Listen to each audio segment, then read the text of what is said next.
அண்ணே முஸ்தபா அண்ணே, அஸ்ஸலாமு அலைக்கும்ண்ணே. நேத்து சட்டமன்றத்தில நீங்க தெளிவா முஸ்லிம்களை தீவிரவாதிகள் என்று கூறிவிட்டார்கள் என்று கொக்கரிச்சீங்க. அது தவறான செய்திண்ணே. உங்க பதவிய பாதுகாத்துக் கொள்வதற்கும், உங்களுக்கு அமைச்சர் பதவி வேணும் அப்படிங்கிறதுக்காக, நீங்க எதிர்க்கட்சி தரப்புல அப்படி சொன்னாங்கன்னு சொல்லி, உங்க முதலமைச்சர் நல்ல பேர் வாங்கலாம் நீங்க நெனைக்கிறீங்க. அது தவறு.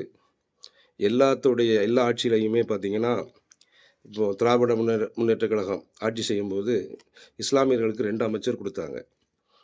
இப்போ நீங்க சார்ந்திருக்கக்கூடிய தாவேகா, தமிழக வெற்றிக் கழகம் ஆட்சி அமைச்சிருக்கு.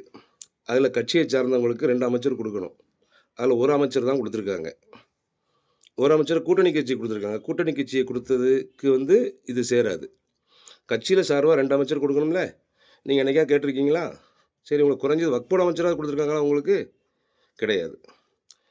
நான் உயிரோடு இருக்கும் வரைக்கும் இந்த இந்தியாவில் இஸ்லாமியர்களுக்கு எதிராக கொண்டு வரும் சட்டங்கள் எதுவாக இருந்தாலும், நான் அதை தடுப்பேன் என்று சட்டமன்றத்தில கூறியது முத்துவேல் கருணாநிதி ஸ்டாலின் அவர்கள். நீங்க அதெல்லாம் பார்த்துருப்பீங்கல்ல? உங்களுக்கு தெரியும்ல? இஸ்லாமியர்களுக்கு இடஒதுக்கீடு, சிஏஏ, என்ஆர்சி அனைத்து சட்டங்களுக்கு போராடிய ஒரே தலைவர். இஸ்லாமியர்களுக்கு பாதுகாப்பாக இருக்கக்கூடிய ஒரே தலைவர் முத்துவேல் கருணாநிதி ஸ்டாலின் அவர்கள் தான் என்பத விசுவாசத்தோடு இருக்கணும். ஏதோ கண்ண பொத்திக்கிட்டு நீங்க அழுவுற மாரி ஆக்ஷன் பண்ணிக்கிட்டுலாம் பேசாதீங்க. அது நல்ல ஒரு செயல் கிடையாது. நல்ல ஒரு உதாரணம் கிடையாது என்பதை இதன் மூலியமா உங்களுக்கு நான் தெரியப்படுத்துறேன். ஏன்னா நீங்க வாழ்வதற்காக, நீங்க அமைச்சர் ஆகுவதற்காக இஸ்லாமியர்களை வம்புக்கு இழுக்காதீங்க. அது மிகப்பெரிய தவறு. நாங்க எல்லாரும் ஒட்டுமொத்தமா சகோதரத்துவமா வாழ்ந்துட்டுருக்கோம். அந்த பூமியில நீங்க தேவையில்லாத குழப்பத்த உருவாக்காதீங்க. இஸ்லாமியர்கள் எங்கெல்லாம் சங்கடப்படுறாங்கன்னு ஆய்வு செய்து, அவங்களுக்கு உதவி செய்யுங்க.